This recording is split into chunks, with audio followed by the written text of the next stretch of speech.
Everyone, welcome back to my channel. अगर आप मेरे चैनल पर नए आए हो तो प्लीज़ मेरे चैनल को सब्सक्राइब कर लीजिएगा।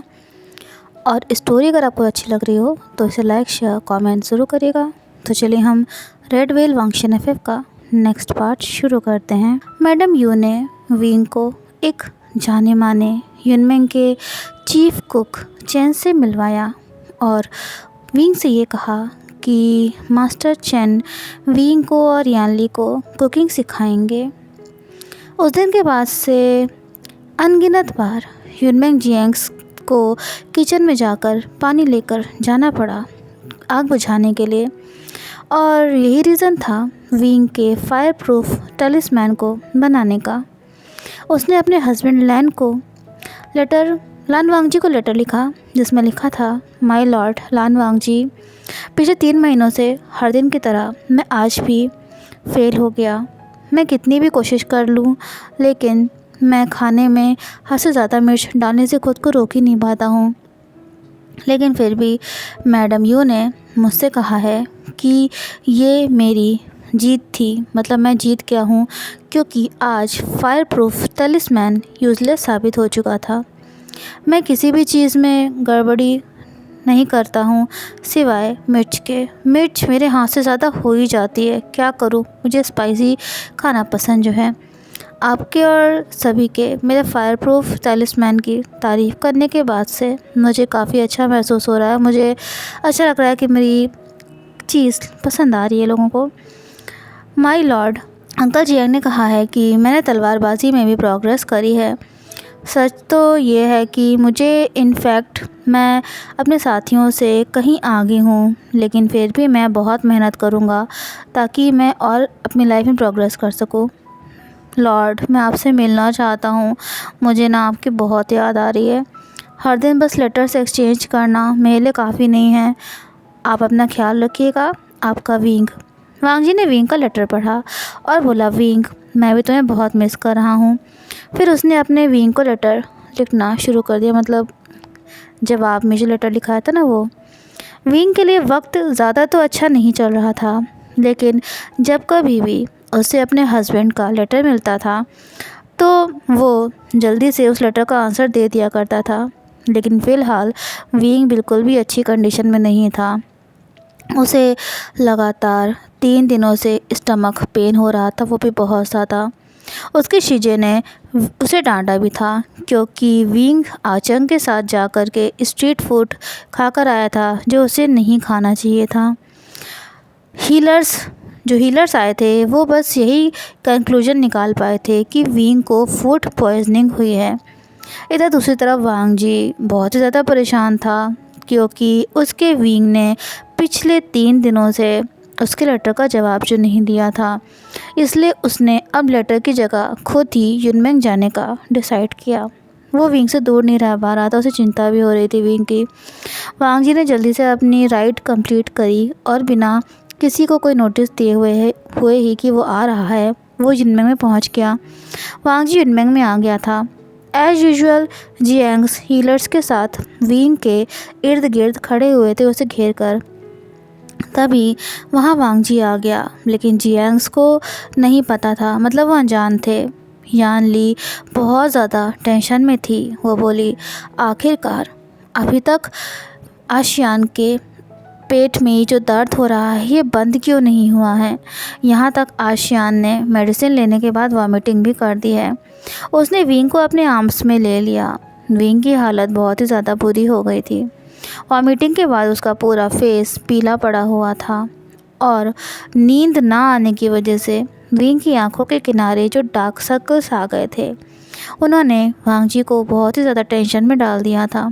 आखिरकार क्या रीज़न था जो विंग की इतनी हालत ख़राब हो गई थी। हीलर बोले, यंग मिस्ट्रेस, वो मेडिसिन्स दी गई थी, इसलिए दी गई थी कि विंग वॉमिट करे और विंग का पेट दर्द बंद हो जाना चाहिए था। लेकिन तभी वांगजी की मौजूदगी ने हीलर को बीच में ही रोक दिया।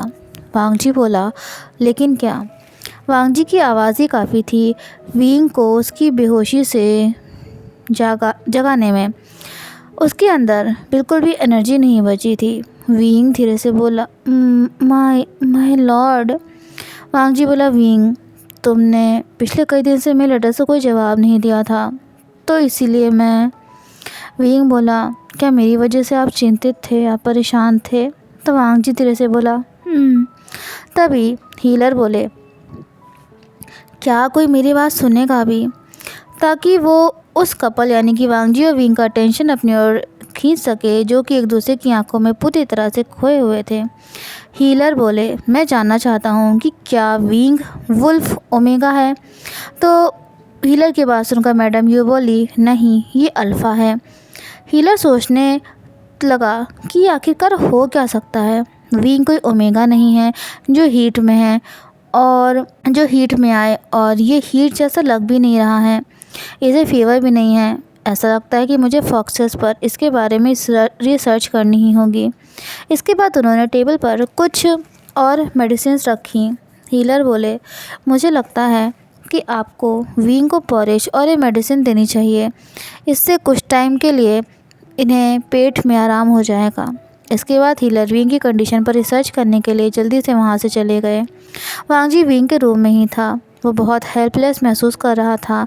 जब कभी भी विंग दर्द से कराह रहा था, उसे भी अच्छा नहीं लग रहा था विंग को इतना पेन में देखकर। वांग जी विंग के स्टमक पर हल्के हल्के से मसाज कर रहा था, ताकि विंग का पेन कुछ कम हो सके। वांग जी विंग के कानों में सॉफ्ट वर्ड्स बोल रहा था, ताकि विंग इससे सो जाए। वांग जी ने पूरा दिन पूरी रात विंग की केयर करने में बिता दिया। उसने विंग को एक पल के लिए भी नहीं छोड़ा था, लेकिन इस सब की वजह से वो एक पल के लिए सो भी नहीं पाया था। लेकिन वांग जी को कोई फ़र्क नहीं था। जब विंग कुछ बेटर फील करेगा तो वांग जी इसके लिए सब कुछ सह सकता था। अब वक्त आ चुका था जब घर के सभी लोग हीलर का इंतज़ार कर रहे थे कि होपफुली उन्हें विंग को जो पेन हो रहा था उसका कोई सॉल्यूशन मिल गया होगा। लेकिन अगर इस बार भी ये काम नहीं किया, मतलब अगर उन्हें कोई सॉल्यूशन नहीं मिला, तो वांग जी खुशी खुशी विंग को गूसू वापस लेकर जाएगा उसका ट्रीटमेंट कराने के लिए, क्योंकि गूसू में भी काफ़ी अच्छे हीलर्स थे। वांग जी ने विंग को थोड़ा सा पॉरिश खिलाया। विंग के फेस पर उसके आंसू साफ साफ दिख रहे थे। जब कभी भी वो पेन में होता था तो उसके आंसू निकल आते थे। उसके हेयर्स मेसी हो गए थे और आंखें सूज आई थी। विंग पेन में था, लेकिन फिर भी वो अपने हस्बैंड लान वांग जी के लिए अपने फेस पर ज़बरदस्ती स्माइल ला रहा था, क्योंकि उसे पता था कि वांग जी भी परेशान हो जाएगा। वांग जी जो कि बहुत ही अच्छे तरीके से विंग को ट्रीट कर रहा था, विंग को लग रहा था कि उसका हस्बैंड लान वांग जी उसके लिए सबसे बेस्ट चीज़ है जो जियांग्स ने उसे गिफ्ट करी थी। एक भी चीज़ ऐसी नहीं थी जिसे देखकर विंग जियांग्स का कर्ज उतार सके। ना केवल जियांग्स ने विंग को पाल पोस कर बड़ा किया था, उसका ध्यान रखा था, बल्कि उन्होंने विंग को बेस्ट मैन दिया था, जो शायद विंग खुद से खुद के लिए कभी भी नहीं ढूंढ पाता। हीलर की आइज़ बिल्कुल घोस्ट जैसी हो गई थी। वो बोले, सॉरी, मुझे थोड़ा सा आने में देर हो गया। खैर, मुझे कुछ पता चला है, लेकिन पहले मुझे कुछ डाउट्स क्लियर करने होंगे। हीलर बोले, प्लीज़ मुझे बेसिन और क्लीन वाटर ला कर दीजिए। सभी लोग हीलर की तरफ उम्मीद भरी नज़रों से देख रहे थे। हीलर ने पानी में एक तरह का पोशन डाला, जिससे पानी का कलर रेड हो गया, लेकिन कुछ ही देर बाद वो नॉर्मल हो गया। हीलर बोले, यंग मास्टर मुझे आपकी कुछ ब्लड ड्रॉप्स चाहिए, क्या आप मुझे देंगे? विंग ने धीरे से अपना सिर हाँ में हिलाया और अपना हाथ आगे बढ़ा दिया। हीलर ने विंग के एक फिंगर को नीडल से प्रिक किया तो उससे ब्लड बाहर आने लगा। हीलर ने जल्दी से ब्लड बेसिन में जो पानी था उसमें डाल दिया। पोशन मिक्स्ड वाटर ने फिर से अपना कलर चेंज करा, लेकिन इस बार कलर बेरी ब्लू था। तभी हीलर तेज़ आवाज़ में चिल्लाया और बोला, मैं सही था, मैं बिल्कुल सही था।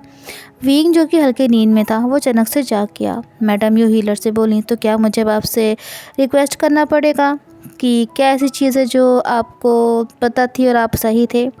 हीलर बोले, ओह सॉरी, वैसे तो हुली जिंग और जियू वेहू में 2 टाइप्स होते हैं, अल्फ़ा और ओमेगा।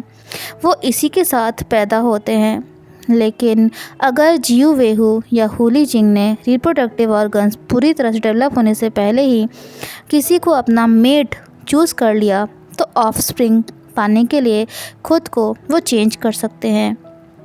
हीलर बोले, इनिशियली यंग मास्टर वे एक अल्फ़ा थे, लेकिन शादी के बाद जियू वेहू फॉक्स विंग ने सेकंड यंग मास्टर लैन को अपना मेट चूज़ कर लिया है। क्योंकि लैन वांगजी खुद एक फॉक्स नहीं है, तो विंग के वुल्फ ने खुद को एक ओमेगा में चेंज कर लिया है, तो फ्यूचर में उनका बच्चा हो सकता है। ये वर्ड सुनते ही वांगजी अपनी जगह पर बिल्कुल फ्रीज हो गया। विंग बहुत ही इनोसेंट था, उसे तो कुछ पता नहीं था, ना ही तो बेबी के बारे में कुछ उसे पता था और ना ही तो उसे पता था कि बेबी होता कैसे है। लेकिन फिर भी विंग बहुत खुश था कि उसका खुद का एक क्यूट सा बेबी हो सकता है। उसे अच्छा लगता था जिस तरह से बेबीज़ क्यूट और एडोरेबल लगते थे। विंग बहुत ही थैंकफुल था, लेकिन उसका हस्बैंड लान वांगजी बिल्कुल फ्रीज अपनी जगह पर खड़ा हुआ था। लान वांगजी की ऐसी हालत थी कि मतलब बता नहीं सकते हैं। विंग सोचने लगा, क्या ये खुश भी हैं? क्या ये मेरी वजह से है? क्या मैंने कोई गलती कर दी है? विंग धीरे से बोला, I am sorry my lord, मैंने गलती की है, मुझे नहीं पता था कि ये सब हो जाएगा। सभी का ध्यान विंग पर चला गया। सब बोले। तभी वांगजी जल्दी से बोला, नहीं विंग, ऐसा कुछ नहीं है, तुमने कुछ भी गलत नहीं किया है। विंग बहुत कंफ्यूज्ड हो गया था। वो बोला, लेकिन आप खुश तो नहीं लग रहे हो बिल्कुल भी। उसकी बात सुनकर वांगजी बोला, विंग मेरी बात सुनो, ऐसा नहीं है कि मैं खुश नहीं हूँ, मैं बस ना ये बात सुनकर थोड़ा सा शॉक्ड हो गया था। विंग बोला, क्या आप शॉक्ड हो गए हो? वांगजी बोला, मुझे नहीं पता था कि विंग इतना ऑसम है। ना केवल विंग इंटेलिजेंट, पावरफुल और हार्ड वर्किंग है, बल्कि विंग के पास पावर भी है कि वो एक न्यू लाइफ को दुनिया में ला सकता है। वांगजी बोला, विंग ये मेरे लिए बहुत गर्व की बात है, मेरी लाइफ में आने के लिए बहुत बहुत थैंक यू। वांगजी विंग के नज़दीक जाने लगा। ये देखते ही विंग वांगजी की लैप में आकर बैठ गया और बोला, क्या आप सच बोल रहे हो? क्या ये सच में इतना कूल है? तो वांगजी बोला, हाँ ये सच में बहुत कूल है विंग, बहुत कूल हो तुम। विंग ने कहा, तो क्या इसका मतलब मेरे अंदर एक बेबी है, इसीलिए मुझे इतने दिन से स्टमक पेन हो रहा है? विंग के वर्ड्स एक बच्चे के जैसे इनोसेंट थे, लेकिन इसकी वजह से वांगजी अचानक से चीख पड़ा और बोला, रिडिकुलस। उसका फेस पूरा रेड हो चुका था। तभी हीलर बोले, second young master Lan, please आप थोड़ा सा रिलैक्स करिए।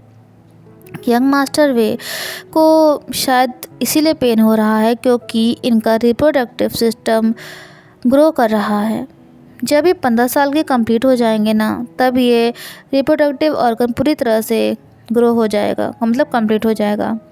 तब इन्हें साल में 2 बार हीट आया करेगी और ये, लेकिन तभी वो बोले, अभी पूरे 4 दिन हो चुके हैं जब से इन्हें पेन स्टार्ट हुआ है और ये कल तक एंड हो जाएगा। विंग बोला, तो क्या मेरे अंदर बेबी नहीं है? उसकी वॉइस से निराशा साफ साफ नज़र आ रही थी। हीलर बोले, अगर अभी के लिए है तो अभी तो बिल्कुल भी ऐसा नहीं है। विंग ने अपनी मुट्ठी से अपने क्लॉथ्स पकड़ लिए और कहा, लेकिन मैं भी अपना एक बेबी चाहता था। हीलर ऐसे बोले जैसे कि ये कुछ था ही नहीं। वो बोले, यंग मास्टर वे, आप अपने हस्बैंड से कहो कि वो आपको एक बेबी दे। उनकी बात सुनते ही वांगजी गुस्से में अपने दांत पीसते हुए बोला, तुम ना बोलने से पहले ज़रा सोचा करो। हाँ, शेमलेस, गेट लॉस्ट, चले जाओ यहाँ से। वांगजी उस हीलर को पंच मारने वाला था, उसकी पिटाई करने वाला था, जिससे विंग को गलत आइडिया मिला। लेकिन अंकल जियांग ने वांगजी को रोक लिया और हीलर को मौका मिल गया वहाँ से भागने का। विंग रोने लगा और वो रोते रोते बोला, क्या हस्बैंड को बेबीज या मैं पसंद नहीं है? हाँ? मैंने आपको इम्प्रेस करने के लिए सब कुछ किया। मुझे बेबीज बहुत पसंद है, मुझे भी एक बेबी चाहिए। लेकिन अगर आपको ये नहीं पसंद आएगा तो मैं आपसे नहीं कहूँगा। मुझे हमेशा आपकी बात माननी चाहिए। वांगजी के ऊपर तो मानो बिजली गिर पड़ी थी जब उसने अपने विंग को रोते हुए देखा। लगातार विंग की आंखों से आंसू बहते ही जा रहे थे। वांग जी ने विंग के आंसू पोंछते हुए कहा, विंग प्लीज़ मेरी बात सुनो ना। मेरा ना वो मतलब बिल्कुल भी नहीं था। तुम मेरे पास मेरी ज़िंदगी की सबसे बेस्ट चीज़ हो। और तुम्हें पता है मुझे भी बेबीज़ बहुत पसंद हैं। लेकिन विंग अभी तुम बहुत यंग हो। विंग जब तुम हेल्दी और स्ट्रॉन्ग हो जाओगे ना तब हम एक बेबी कर लेंगे, ओके। विंग ने आंसू भरी आंखों से वांग जी से कहा, प्रॉमिस, हाँ मुझसे प्रॉमिस करिए कि आप ऐसा करेंगे। आप मुझसे प्यार करते हो ना और आप मुझे बेबीज़ दोगे ना। उसकी आंखों में डिटर्मिनेशन साफ साफ नज़र आ रहा था। विंग तो मतलब क्यूरियस था, उसे चीज़ें इतनी समझ में नहीं आ रही थी। लेकिन और सभी का चेहरा एम्बेरसमेंट में रेड हो गया था। वो सब जल्दी जल्दी में रूम से बाहर चले गए। वांग जी का तो फेस बिल्कुल रेड हो गया था। वो बोला, मैं विंग से प्रॉमिस करता हूँ कि मैं विंग को सारी खुशियाँ दूँगा। वांग जी ने किसी तरह से खुद को कंट्रोल कर रखा था अपनी लिटिल वाइफ विंग को प्यार करने से। सो फ्रेंड्स, उम्मीद करती हूँ ये पार्ट आपको पसंद आया होगा। तो फिर मिलते हैं नेक्स्ट वीडियो में। Till then take care and have a nice day everyone.